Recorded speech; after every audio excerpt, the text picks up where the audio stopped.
For my first job, I worked as a delivery driver and dishwasher at a mom-and-pop's pizza shop. The shop is within walking distance of my apartment, which I just got alone. The shop is owned by a foreign man and his 2 nephews and another friend of theirs. I was the only female in the entire building. At first, the owner asked me to change into my work shirt the first day, in the walk-in freezer. I declined and put it on in the bathroom. He supervised me delivering pizzas and put his arm around my chair and told me to join him and the workers after work for drinks.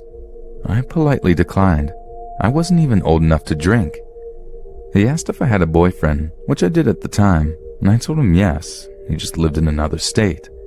He then offered his worker to sleep on my couch because he didn't have a place to stay, without consulting me. I obviously protested and declined.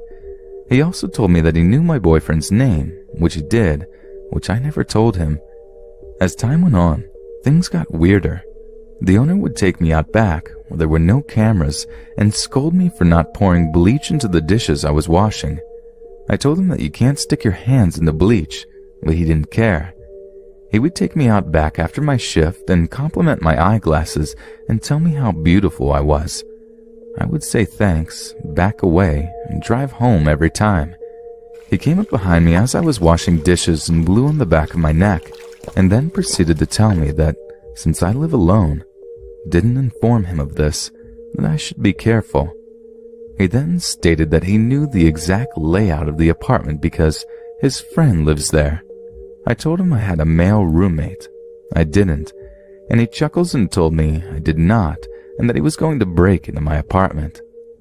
I was stunned and had 4 deliveries waiting for me to drop them off.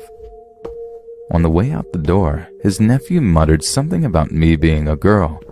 I threw the pizza bags into the car and promptly pulled over, had a panic attack and dropped all 5 pizzas and whatever else I was delivering at the first house and didn't give a shit.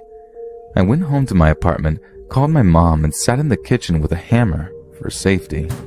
Someone was knocking on my front door, but I didn't look to see who. I already had a feeling. Then, the pizza shop called me repeatedly. I left my eyeglasses in the shop and had their pizza bags. My dad went into the store, took the pizza bags back, and threatened the owner, saying he has no problem going back to jail.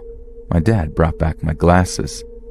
Months later, I ran into the nephew at my college campus, and he proceeded to make unending, uncomfortable eye contact until we passed each other. After the incidents, I got a huge 100-pound American bulldog that kept me safe until the day she died. The pizza shop is still open for business, and I'm still living in my apartment. Needless to say, I don't order pizza from that shop anymore.